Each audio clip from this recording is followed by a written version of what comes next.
सच्ची कहानी। कर्म और भाग्य की गणना में न मान बड़ी और न ही पुत्र।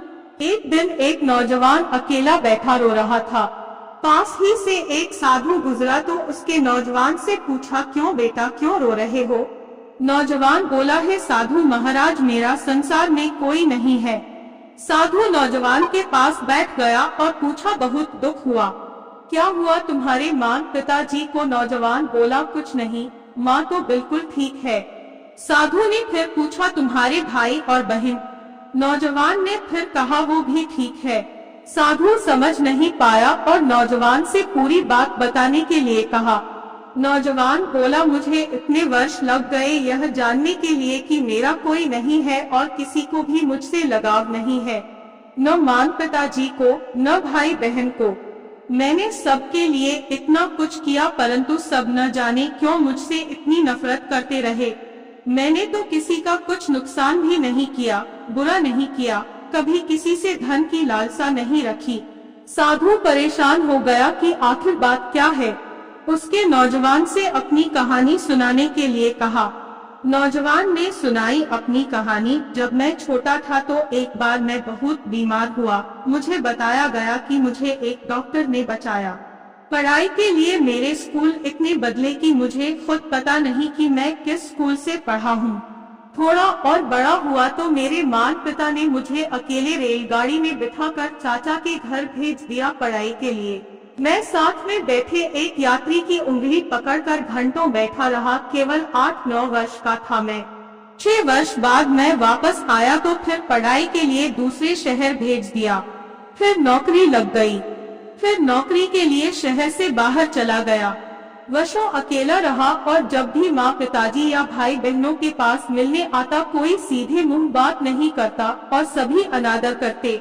फिर शादी हो गई तो माता पिता ने घर से निकाल दिया। फिर भी मैं साथ निभाता रहा। मैंने और मेरी पत्नी ने मिलकर परिवार को जोड़ने की बहुत कोशिश की परंतु कोई भी हमसे रिश्ता रखना नहीं चाहता था। साधु की आंखें नम हो गई और साथ ही नौजवान की आंखें भी। नौजवान ने आगे बताना शुरू किया। फिर मेरी नौकरी बाहर दूसरे राज्य में लग गई और हमें वहां जाकर रहना पड़ा। परंतु जब भी मैं वापस मिलने आता तो हमेशा रोकर ही वापस जाता। किसी का व्यवहार नहीं बदला था। फिर पिता बीमार रहने लगे। उनकी देखभाल के लिए जब भी मैं आता 4 बातें सुनकर ही जाता। फिर एक दिन उनकी तबीयत और बिगड़ गई और उनका निधन हो गया। साधु ने नौजवान के सर पर हाथ रखकर उसको शांत करने की कोशिश की परंतु नौजवान अपनी बात सुनाना चाहता था।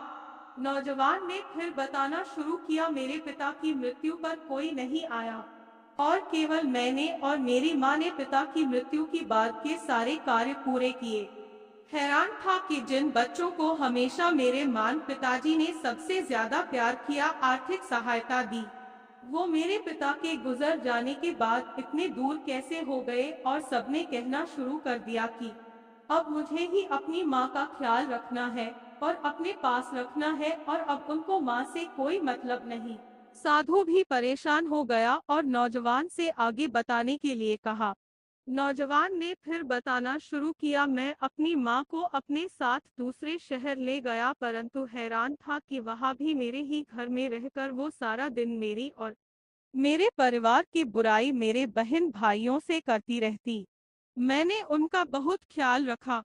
पहले वो खाना कहती फिर हम खाते परंतु महसूस हुआ कि उनका मुझसे या मेरे परिवार से कोई भी लगाव नहीं था। कुछ दिन रहकर उन्होंने वापस अपने शहर जाने की जिद की और मैं उनको वापस ले आया।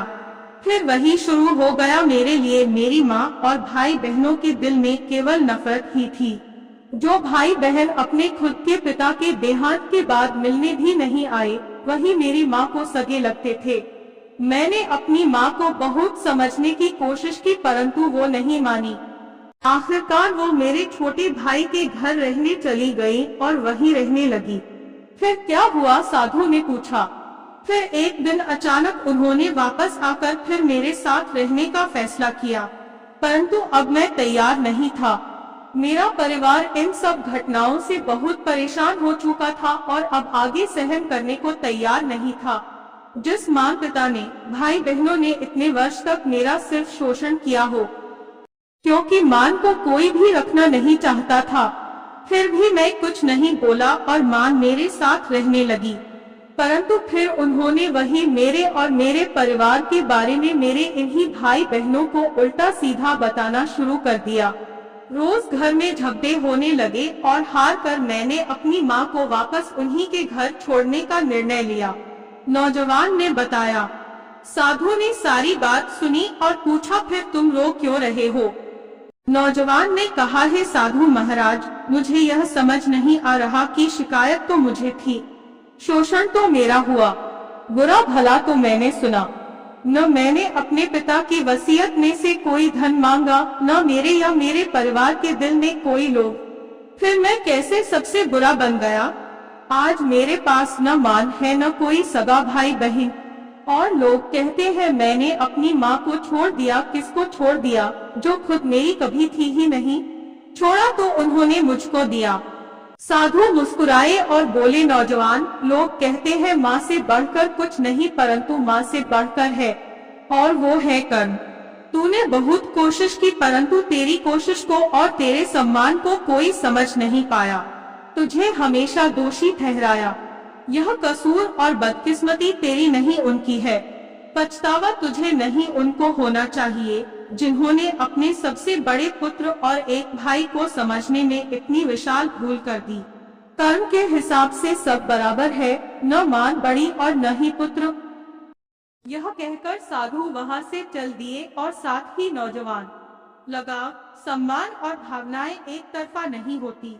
बिना लालच या लोभ से की गई सेवा धर्म के समान होती है, और सही गलत का फैसला कर्म के आधार पर होता है।